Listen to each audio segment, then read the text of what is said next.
அன்பு பிள்ளைகள் அனைவருக்கும் ஆண்டவராக இயேசுவின் நாமத்தினாலே ஆசீர்வாதம் உண்டாவதாக. விபிஎஸ்னுடைய இந்த நாளிலே நாம் ஜெபித்து ஆரம்பிப்போம். பரலோக பிதாவே மை ஸ்தோத்திரிக்கிறோம், நல்ல தகப்பனே மை துதிக்கிறோம், ஆண்டவராக இயேசுவே மை ஸ்தோத்திரிக்கிறோம். அன்பு பிள்ளைகள் ஒவ்வொருவரையும் தகப்பனாகிய தேவன் பேர் பேராக நீர் ஆசீர்வதிக்கும்படி இயேசுவின் நாமத்தில் ஜெபிக்கிறோம். இந்த விபிஎஸ் ஆண்டவருடைய ஒவ்வொரு பிள்ளைகளுக்கும் மிகுந்த ஆசீர்வாதத்தை கொண்டு வரும்படியாக நாம் ஜெபிக்கிறோம். கர்த்தாவே, பிள்ளைகள் அனைவரும் இயேசுவில் நிலைத்திருக்கவும், இயேசுவின் வசனம் பிள்ளைகளுக்குள்ளாக நிலைத்திருக்கவும் நீர் கிருபை செய்யும்படியாக ஸ்தோத்திரிக்கிறோம். இயேசுவின் நாமத்தில் ஜெபிக்கிறோம் நல்ல பிதாவே, ஆமென். கர்த்தர் உங்களை ஆசீர்வதிப்பாராக.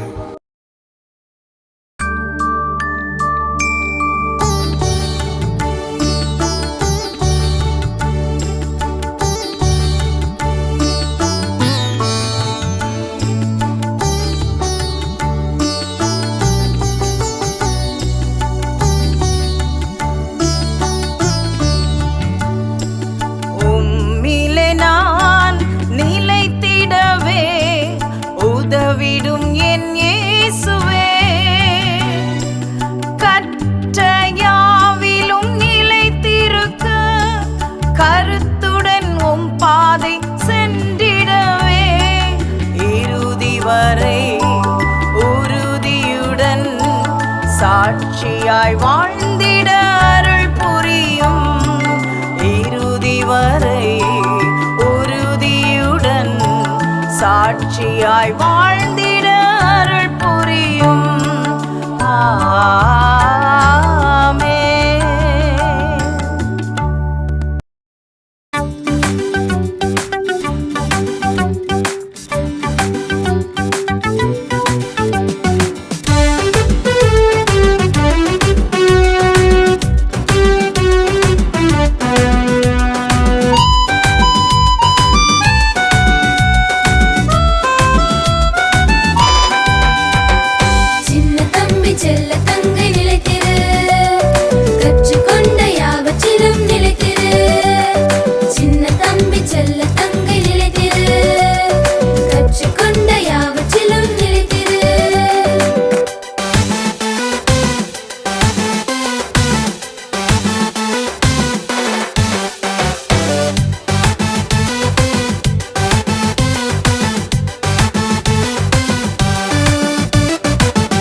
நாள் 3 உண்மையில் நிலைத்திரு.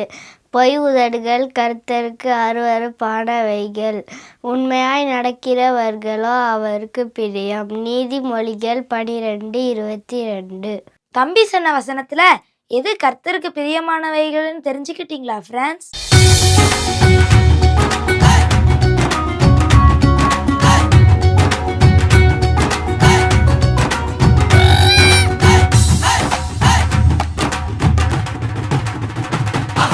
பொய் சொல்லும் உதடு இயேசுவுக்கு அருவருப்பு, ஆனால் உண்மை பேசும் நாவோ இயேசுவுக்கு ரொம்ப பிடிக்கும். பொய் சொல்லும் உதடு இயேசுவுக்கு அருவருப்பு, ஆனால் உண்மை பேசும் நாவோ இயேசுவுக்கு ரொம்ப பிடிக்கும். உண்மை பேசினால் உனக்கு உயர்வு உண்டு தம்பி, பொய்யை பேசினால் உனக்கு தாழ்வு உண்டு தங்கை. பொய் சொல்லும் உதடு இயேசுவுக்கு அருவருப்பு, ஆனால் உண்மை பேசும் நாவோ இயேசுவுக்கு ரொம்ப பிடிக்கும். Hello children, welcome to VBS Day 3. உண்மையில் நிலைத்திரு. பொய் உதடுகள் கர்த்தருக்கு அருவருப்பானவைகள், உண்மையாய் நடக்கிறவர்களோ அவருக்கு பிரியம். நீதிமொழிகள் 12:22. நிலைத்திரு என்ற டாபிக்ல கடந்த 2 நாட்களும் பார்த்தோம் இல்லைங்களா? அன்பில் நிலைத்திருக்கணும், தீர்மானத்தில் நிலைத்திருக்கணும் அப்படின்னு சொல்லி பார்த்தோம். இன்றைக்கு உண்மையில் நிலைத்திருக்கணும். உண்மையில் நிலைத்திருப்பதை பற்றி இன்றைக்கு நம்ம பார்க்க போறோம். உண்மை பேசுவதுனா என்ன? உள்ளதை உள்ளபடி சொல்வது, கண்ணால் பார்த்ததை மட்டும் சொல்வது உண்மை, நேர்மையா இருப்பது உண்மை. உண்மை உள்ள பிள்ளைங்களா உண்மை பேசும்போது கர்த்தருடைய ஆசீர்வாதத்தை பெற்றுக்கொள்வோம். சரியா? உண்மையாய் நடப்பது தேவனுக்கு பிரியம். தேவனுடைய பிரியத்தை நாம் எப்போதும் என்ன செய்யணும்? பெற்றுக்கொள்ளணும். எத்தனை பேர் தேவனுடைய பிரியத்தை பெற்றுக்கொள்ள போறீங்க? எல்லா பேரும் பெற்றுக்கொள்ள போறீங்க. ஓகே. வீட்டில், ஸ்கூல்ல உண்மையா இருக்கணும். எக்ஸாம் எழுதும்போது பக்கத்தில் இருக்கிற பிள்ளைங்களை காப்பி அடிக்கக்கூடாது. எல்லாவற்றிலும் உண்மையா நடந்துக்கிட்டோம்னா ஏசப்பா பிரியப்படுவாங்க, உயர்த்துவாங்க. பேரண்ட்ஸு, டீச்சர்ஸ் மற்றவங்கலாம் இந்த பிள்ளை குட் பாய், குட் கேர்ள் அப்படின்னு சொல்லும்போது நமக்கு எப்படி இருக்கும்? ஹாப்பியாக இருக்கும். உண்மை உயர்வை தரும். பொய் நாவு கர்த்தருக்கு அருவருப்பானது. எல்லா காரியங்களிலும் நான் உண்மையாக நடந்து கொள்ளும்போது தேவன் நம்மை உயர்த்துவார். ஜூன் மாதம் நீங்கள் ஸ்கூலுக்கு போகிறீங்க. ஸ்கூலுக்கு போயாச்சுன்னா ஃபர்ஸ்ட் டே என்ன செய்வாங்க? பிரின்சிபால், டீச்சர்ஸ்லாம் ஸ்கூல் பீப்புள் லீடர் செலக்ட் பண்ணுவாங்கல்ல, தேர்ந்தெடுப்பாங்கல்ல. கிளாஸ் லீடர் சூஸ் பண்ணுவாங்க. எப்படி தேர்ந்தெடுப்பாங்க தெரியுமா? யாருக்காச்சும் தெரியுமா? சொல்லுவீங்களா? எப்படி தேர்ந்தெடுப்பாங்க? நல்லா படிக்கிற ஸ்டூடெண்ட்டாக இருக்கணும், எல்லாருக்கும் ஒபே பண்ணுற பிள்ளைங்களாக இருக்கணும், எல்லாவற்றை காட்டிலும் உண்மையான பிள்ளைங்களாக இருக்கணும். அப்படிப்பட்ட பிள்ளைங்களை என்ன செய்வாங்க? ஸ்கூல் பீப்புள் லீடரா, கிளாஸ் லீடரா என்ன செய்வாங்க? தேர்ந்தெடுப்பாங்க. நாமும் தேவனுக்கு பிரியமா இருக்கும்போது நம்மையும் தேவன் உயர்த்துவார்.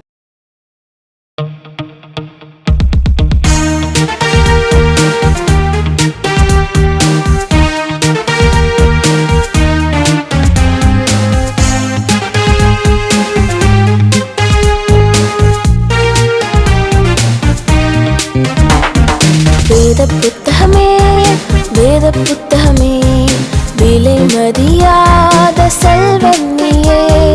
வேத புத்தகமே விலை மதியாத செல்வம் நீயே. நித்தம் நித்தம் வாசித்தால் புத்தம் புது சத்தியம் சொல்லும் வேத புத்தகம். கால்களுக்கு தீபமாய், பாதைக்கு வெளிச்சமாய் வழிகாட்டும் வேத புத்தகம். நித்தம் நித்தம் வாசித்தால் புத்தம் புது சத்தியம் சொல்லும் வேத புத்தகம். கால்களுக்கு தீபமாய், பாதைக்கு வெளிச்சமாய் வழிகாட்டும் வேத புத்தகம்.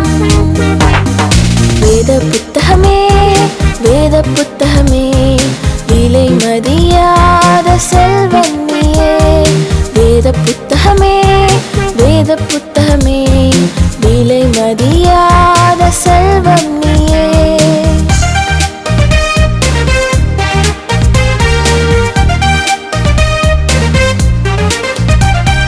நித்தம் உன்னை போதித்து சத்தியத்தில் நடத்தும் வேத புத்தகம். பாவத்தை வெறுக்க, உண்மையாய் நடக்க வழிகாட்டும் வேத புத்தகம். நித்தம் உன்னை போதித்து சத்தியத்தில் நடத்தும் வேத புத்தகம். பாவத்தை வெறுக்க, உண்மையாய் நடக்க வழிகாட்டும் வேத புத்தகம். வேத புத்தகமே விலை மதியாத செல்வம் நீயே. வேத புத்தகமே விலை மதியாத செல்வம் நீயே. ஸ்டோரி பார்க்கலாமா? Red cycle. ஸ்டோரி பேரு ரெட் சைக்கிள். ஜெரின் ஒரு தம்பி 6th ஸ்டாண்டர்ட் படித்தாங்க. அவங்க பார்த்தீங்கன்னா ஸ்கூலுக்கு டெய்லி நடந்து போவாங்க. வீட்டில் இருந்து ஸ்கூலுக்கு டெய்லி நடந்து போவாங்க, வீட்டுக்கு திரும்பி நடந்து வருவாங்க. பார்த்தாச்சுன்னா ஒரு நாள் அவங்க ஸ்கூலுக்கு போகிற வழியில் நியூவாக ஒரு சைக்கிள் ஷாப் ஒன்று வந்து ஆரம்பித்தாங்க. ஃபுல்லாக சைக்கிளாக நின்று பார்த்தீங்கன்னா புதுசாக ரெட் கலரில் ஒரு சைக்கிள் இருந்தது. நேரம் பார்த்தாங்க, இந்த தம்பி பார்த்தான், ஜெரி தம்பி முதல் நேரம் பார்த்தான். மறுபடியும் அந்த ரெட் சைக்கிள் அவனுக்கு கண்ணில் பட்டுச்சு.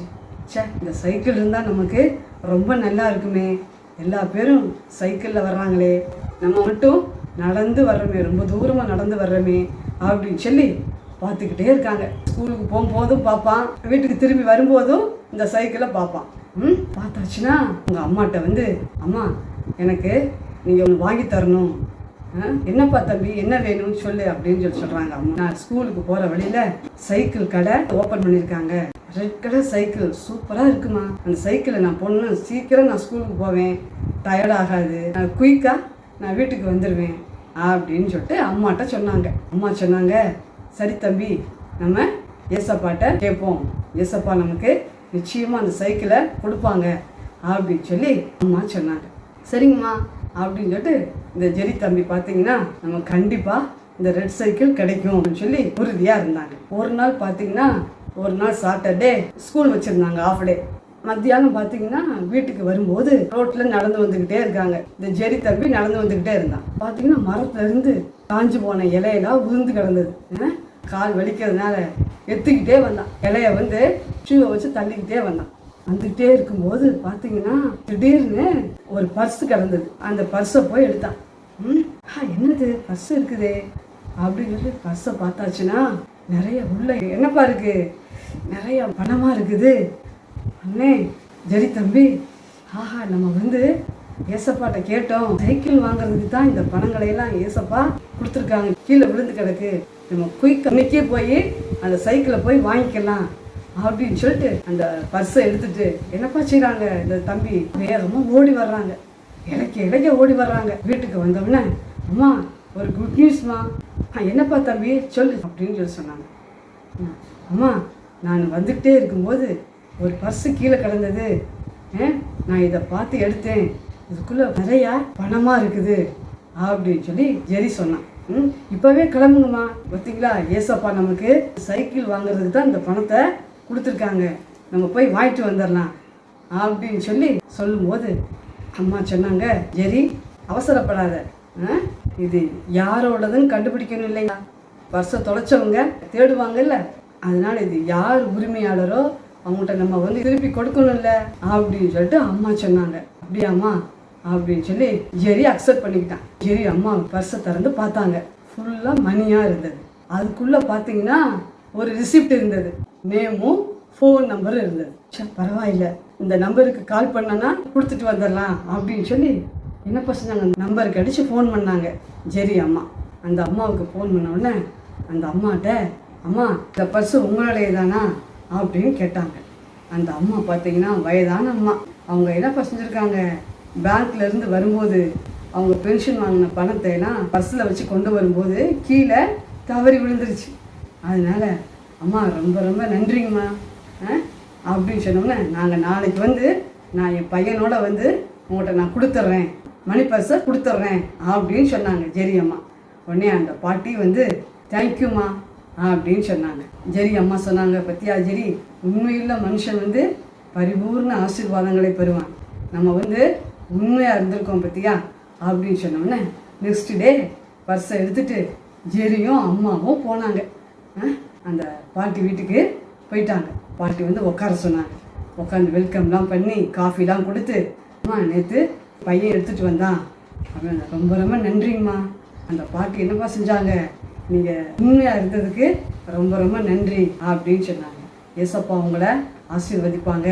ஜெரி தம்பி உங்களுக்கு என்ன வேணும் அப்படின்னு சொல்லி கேட்டாங்க. உடனே ஜெரி தம்பி சொன்னான், எனக்கு ஒன்று வேணாம் பாட்டி அப்படின்னு சொன்னான். உனக்கு என்ன பிடிக்கும் அப்படின்னு கேட்டாங்க. உடனே ஜெரி சொன்னான், பாட்டி எனக்கு ரெட் சைக்கிள் பிடிக்கும் பாட்டி அப்படின்னு சொன்னான். சொன்ன உடனே சரி நான் வந்து உனக்கு 3 days கழித்து நான் உனக்கு ஃபோன் பண்ணுறேன், நிச்சயமாக உனக்கு கிடைக்கும், உண்மையில் பிள்ளையா இருந்தீல அப்படின்னு பாட்டி சொன்னாங்க. 3 days கழித்து நான் உனக்கு ஃபோன் பண்ணுவேன், ஃபோன் பண்ணியாச்சுன்னா நீ வந்து என்ன செய்யலாம், சைக்கிளை நீ எடுத்துக்கலாம் அப்படின்னு சொன்னோடனே அம்மாவும் ஜெரியும் ஹாப்பியாக வந்தாங்க. பத்தியா ஜெரி, நம்ம வந்து ஏசப்பாவுக்கு உண்மையில் பிள்ளைங்களாக இருந்திருக்கோம், அந்த பணத்தை வந்து பாட்டிகிட்ட கொடுத்ததுனால அவங்களுக்கு சந்தோஷம், நமக்கும் சந்தோஷம் அப்படின்னு சொல்லி வீட்டுக்கு வந்துட்டாங்க. 3 days ஆயிடுச்சு. 3 days கழித்து பாட்டி ஃபோன் பண்ணாங்க, ஜெரி அம்மாவுக்கு ஃபோன் பண்ணாங்க. அம்மா சைக்கிளை நான் ஜெரிக்கு நான் கிஃப்டாக கொடுக்க போகிறேன், நீங்கள் வந்து வாங்கிக்கோங்க அப்படின்னு சொன்னோடனே உடனே ஜெரியும் அம்மாவும் போனாங்க. போயாச்சுன்னா ஜெரிக்கு பார்த்தீங்கன்னா வெராண்டாவில் அழகாக ஒரு பியூட்டிஃபுல்லாக ஒரு ரெட் சைக்கிள் நிற்கிது. எனக்கு ஆச்சரியம் தாங்க முடியலை, சர்ப்ரைஸாக இருக்குது, ஹாப்பியாக இருக்குது. ஜெரிக்கு நான் விரும்பினது மாதிரியே பாட்டி வாங்கி கொடுத்துருக்காங்களே அப்படின்னு சொல்லி பாட்டிகிட்டே கேட்டான். பாட்டி சொன்னாங்க, எங்கள் வீட்டில் ஒரு சைக்கிள் இருந்தது. அந்த சைக்கிளை நான் என்ன பண்ணேன், ரிப்பேருக்கு கொடுத்து மறுபடியும் ரினியூ பண்ணி பெயிண்ட்லாம் பண்ணி சர்வீஸ் கொடுத்து நான் நியூ ஆயிடுச்சு. அதனால தான் அவ்வளோ ஷைனிங்காக இருக்குது ஜெரி. என்ன நீனு எடுத்துக்கோ, நீ யூஸ் பண்ணிக்கோ அப்படின்னு சொல்லி சைக்கிளை கொடுத்து ஜெரியை ப்ளஸ் பண்ணாங்க. ஜெரிக்கு ஒரே சந்தோஷம். நம்ம விரும்புகிற சைக்கிளை ஏசப்பா நமக்கு கொடுத்துட்டாங்க அப்படின்னு சொல்லி சந்தோஷமாக வந்தாங்க. நாமும் உண்மையில் நிலச்சிருக்கும் போது ஏசப்பா என்ன செய்வாங்க, நம்ம விரும்புகிற காரியத்தை நிச்சயமாக கண்டிப்பாக ஏசப்பா நமக்கு கொடுப்பாங்க. சரியா? Okay children, God bless you. Dear children, இந்த விபிஎஸ் 3ஆவது நாள் உங்களுக்கு ரொம்ப சந்தோஷமாக இருந்திருக்கும் என்று நம்புகிறேன். ஒரு வசனம் இருக்குது, உண்மையுள்ள மனுஷன் பரிபூர்ண ஆசீர்வாதங்களை பெறுவான். உங்கள் வாழ்க்கையில், மற்றவர்கள் மத்தியில், பர்சனல் லைஃப்பில் உண்மையாக ஹானஸ்டாக இருக்கும்போது ஏசப்பாவனுடைய ஆசீர்வாதங்கள், அவருடைய பிளெஸ்ஸிங்ஸ் உங்கள் ஒவ்வொருவருக்கும் நிச்சயமாக உண்டாகும். நாளை மீண்டும் சந்திப்போம். நாம் இப்பொழுது கண்களை மூடி ஜெபிப்போம். பருவத்தின் தகப்பனை இயேசு நம்முடைய துதிக்கிறோம். நன்றியோடு இயேசு நம்முடைய ஸ்தோத்திரிக்கிறோம். இந்த விபிஎஸ் தேர்ட் டே ஆசீர்வாதத்தை துதிக்கிறோம். பிள்ளைகள் ஒவ்வொருவரையும் உடைய கரம் தொட்டு அணைத்து கொண்டு ஆசீர்வதித்து உமக்கு பிரியமுள்ள பிள்ளைகளாக, உண்மையான பிள்ளைகளாக, உங்களுடைய வழியிலே நடக்கிற பிள்ளைகளாக உண்மை பற்றி கொண்டு உடைய பார்வைக்கு பிரியமான பிள்ளைகளாய் நடக்க ஒவ்வொரு பிள்ளைகளை வழிநடத்துவீராக, கிருபை செய்வீராக. பிள்ளைகள் ஒவ்வொருவரையும் ஆசீர்வாதம் நிறைக்க முடிய இயேசுநாமம் நாங்கள் ஜெபிக்கிறோம். குடும்பங்களை நீர் ஆசீர்வதிப்பீராக. இந்த செய்தி அழுக்காமல் இயேசு நாமத்தில் ஆமென். God bless you.